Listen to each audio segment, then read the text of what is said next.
ರಾಜ್ಯದಲ್ಲಿ ನಾಯಕತ್ವ ವಿಚಾರದಲ್ಲಿ ಯಾವುದೇ ಜಗಳ ಇಲ್ಲ, ನಾಯಕತ್ವ ಬದಲಾವಣೆ ಆಗಲ್ಲ ಅಂತ ಹೈಕಮಾಂಡ್ ಹೇಳಿದೆ. ಮತ್ತೆ ಸಿದ್ದರಾಮಯ್ಯ ಪುತ್ರ ಡಾಕ್ಟರ್ ಯತೀಂದ್ರ ಮಾತಿನಿಂದ ಚರ್ಚೆ. ಬಳ್ಳಾರಿಯ 8ನೇ ತರಗತಿ ವಿದ್ಯಾರ್ಥಿನಿ ಹಿಮಬಿಂದು ಕಣ್ಣಿಗೆ ಬಟ್ಟೆ ಕಟ್ಟಿ ಪರೀಕ್ಷೆ ಬರೆದು ಅಚ್ಚರಿ ಮೂಡಿಸಿದ್ದಾಳೆ. ಗಾಂಧಾರಿ ವಿದ್ಯೆಯ ಮೂಲಕ 3ನೇ ಕಣ್ಣಿನ ಶಕ್ತಿ ಹೊಂದಿದ್ದೇನೆ ಎಂದು ಹೇಳಿದ್ದಾಳೆ. ಚಿಕ್ಕ ವಯಸ್ಸಿನಿಂದಲೇ ಈ ಅಭ್ಯಾಸ ಮಾಡಿಕೊಂಡಿದ್ದಾಳೆ. ಶಿಕ್ಷಕರು ಮತ್ತು ಪೋಷಕರ ಸಹಕಾರದಿಂದ ಈ ಸಾಧನೆ. ಮನೆ ಕೆಲಸದ ಮಹಿಳೆಯ ಮೇಲಿನ ಅತ್ಯಾಚಾರ ಪ್ರಕರಣಕ್ಕೆ ಸಂಬಂಧಿಸಿದಂತೆ ಮಾಜಿ ಸಂಸದ ಪ್ರಜ್ವಲ್ ರೇವಣ್ಣಗೆ ಜೀವಾವಧಿ ಶಿಕ್ಷೆ.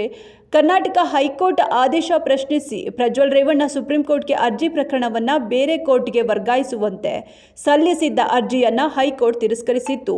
ಪ್ರಕರಣಗಳನ್ನು ವಿಚಾರಣೆಗೆ ಮಾಡುತ್ತಿರುವ ಪ್ರಸ್ತುತ ನ್ಯಾಯಾಧೀಶರ ಮೇಲೆ ಪಕ್ಷಪಾತದ ಅನುಮಾನ ಇದೆ ಎಂದ ಪ್ರಜ್ವಲ್, ನ್ಯಾಯಯುತ ವಿಚಾರಣೆ ನಡೆಯುವುದಿಲ್ಲ ಎಂಬ ಕಾರಣದಿಂದಲೇ ಪ್ರಕರಣವನ್ನು ವರ್ಗಾಯಿಸುವಂತೆ ಪ್ರಜ್ವಲ್ ಮನವಿ.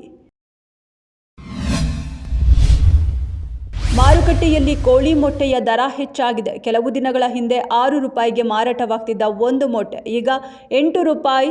ಮೊಟ್ಟೆಗಳ ರಫ್ತು ಉತ್ಪಾದನೆಯಲ್ಲಿ ಕುಸಿತ. ಮೊಟ್ಟೆಗಳನ್ನು ಹೆಚ್ಚಾಗಿ ಸೇವಿಸುವ ಚಳಿಗಾಲದ ಆರಂಭ, ಕ್ರಿಸ್ಮಸ್, ಹೊಸ ವರ್ಷ ಸೇರಿದಂತೆ ಹಲವು ಅಂಶಗಳು ಈ ಏರಿಕೆಗೆ ಕಾರಣ.